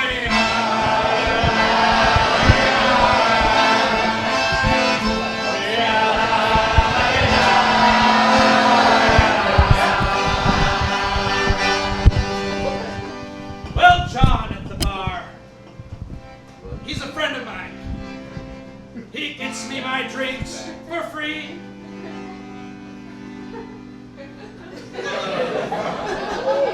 And he's quick with a joke. Two vultures are in the airport.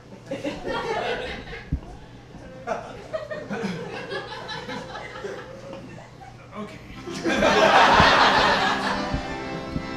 this was mistaken. John at the bar. And he's quick with a joke. Oh, no. You're supposed to say a joke really quick right there. Sorry. So 2 volts. Okay, now who's there? Orange. Orange who? Orange. Yes. Or to light up your smoke. But there's some place that he'd rather be. He says, Bill, I believe this is killing me. As the smile ran away from his face. I'm sure that I could be a movie star. If I could, I would just play.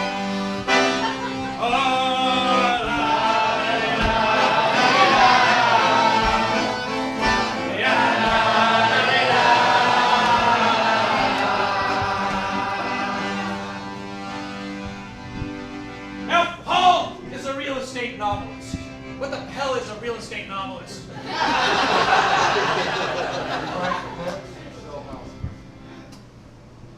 I asked the right guy. Who never had time for a wife. And he's talking to Davy, who's still in the Navy, and probably will be for life. And the waitress is practicing politics as the businessman slowly gets stoned. Yes, they're sharing a drink they call loneliness. That's one of these really Billy Joel profound lines. But it's better than drinking alone. Oh, yeah.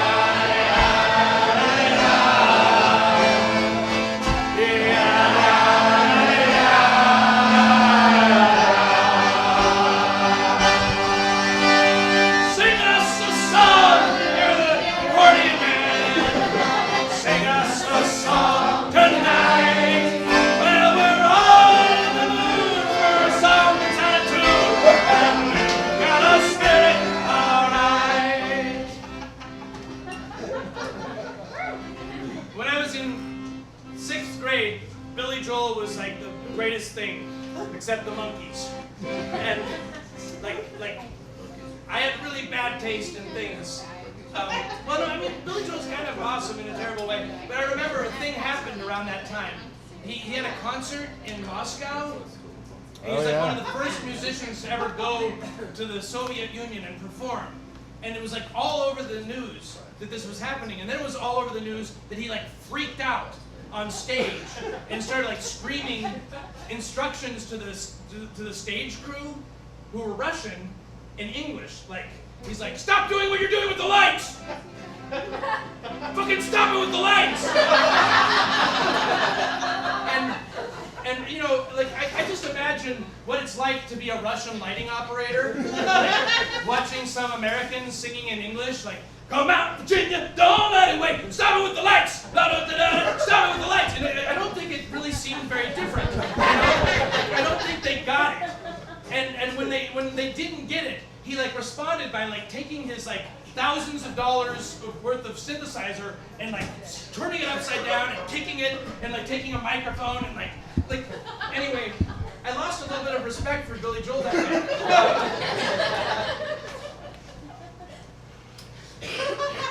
Sing us a song, you're the Billy Joel man. Let's sing that. We already did that part. That's just, it's a pretty good crowd for a Saturday.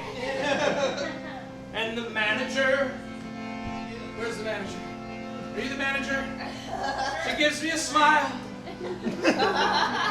Because she knows that it's me they've been coming to see. This is a very like hubris-y line.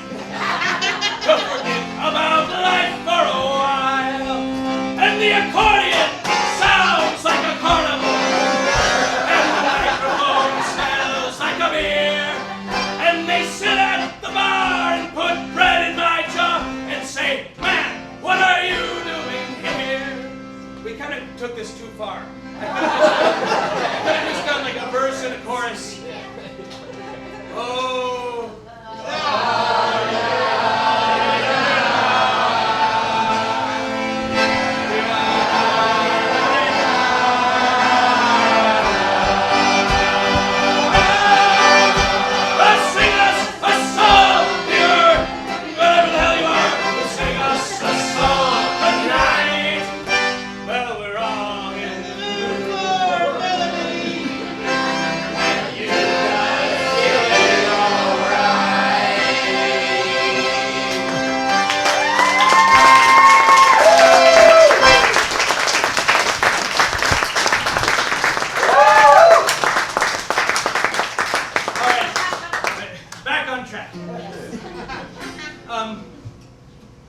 I think we're kind of nearing the end of this.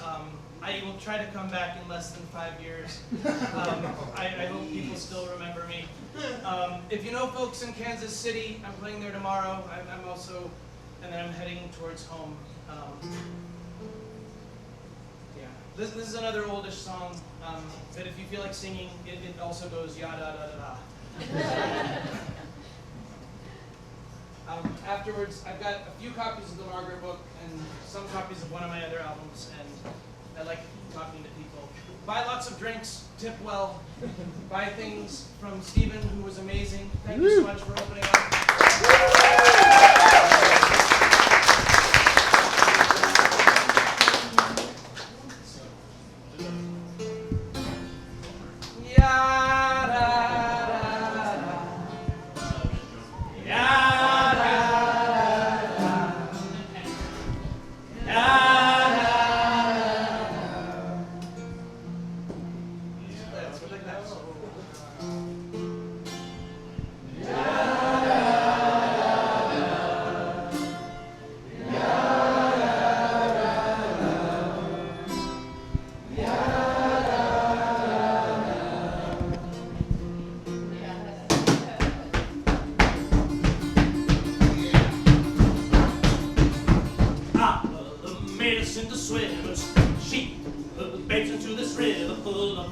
With weeds a century of our debris, we learn to fight and learn to love. Our breaths will show, we share them with our brothers.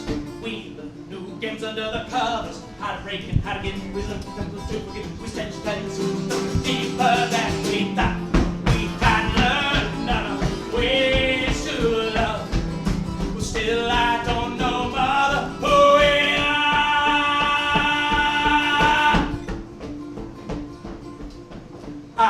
We'll sharp our bodies burning. We gave ourselves over to learning how to break and how to give. The trail taught us to forgive. We stretched and soaked up everything they taught us when we were first in our classes. We learned to see through many glasses, how to sink and how to fly. We learned to watch each other now. But God, this course is harder than we thought. We had learned none of ways to love. But still I don't know, mother, who you are.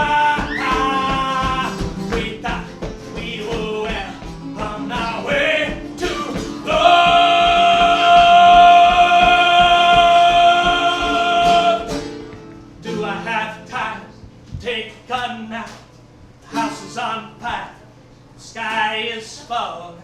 Baby, get back, get back. This is your mother calling. And do I have time to take a nap?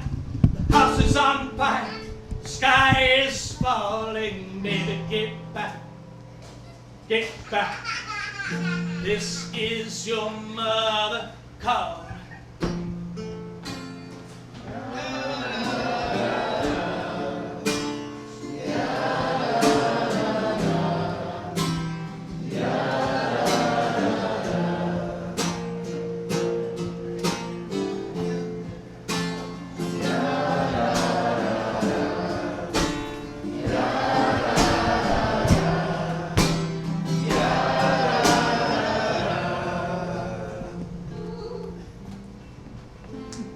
Never meant to cause you any sorrow.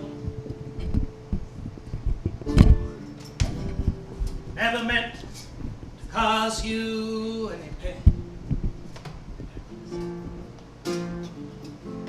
I only wanted one time to see you laugh. I only wanted to see you. I never wanted to be just a weekend lover.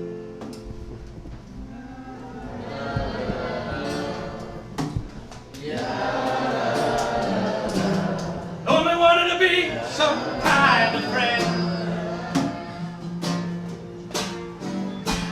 I could never steal you from another. Such a shame my friendship had to end.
song I write is just me kind of trying to write this one again and failing.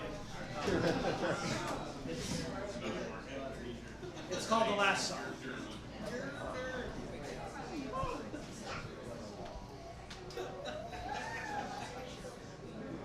I left a prop somewhere.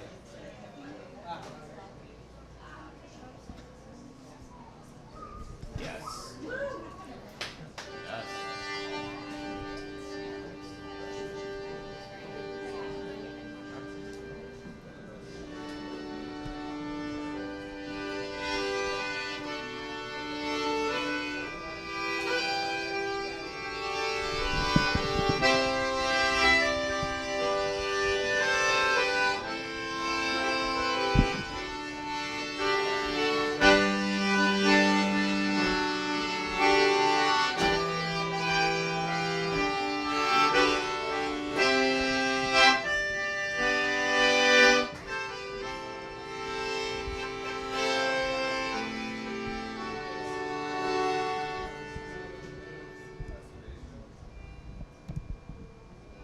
One day, the snow will gather, and slowly, inch by inch, covered up the earth. Finally, the tops of the tallest buildings were lost beneath a powdered sea, as quiet as a shadow's grave. We say that the world isn't dying. We pray our world isn't dying. Just maybe this world isn't dying. Maybe she's heaven with child.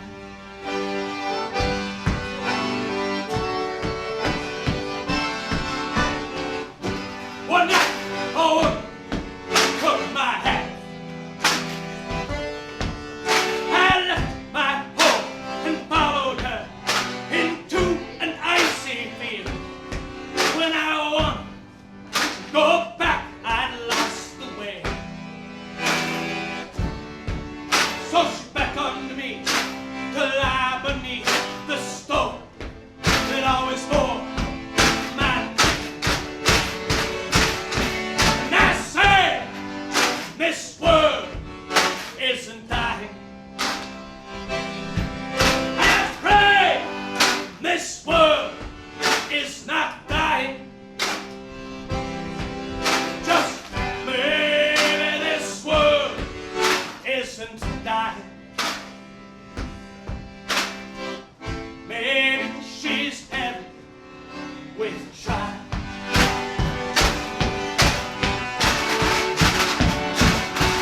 Yeah! One morning we woke, decades older.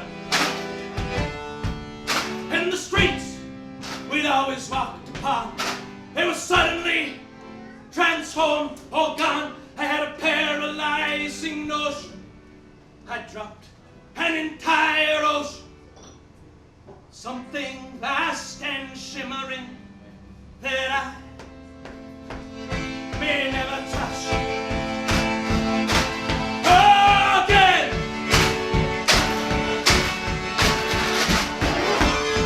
And I say the world is not dying.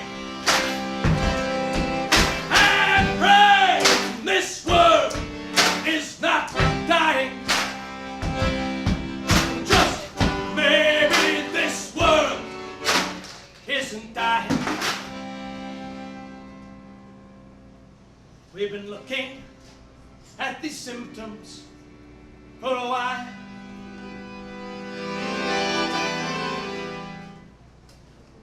Maybe she's heavy.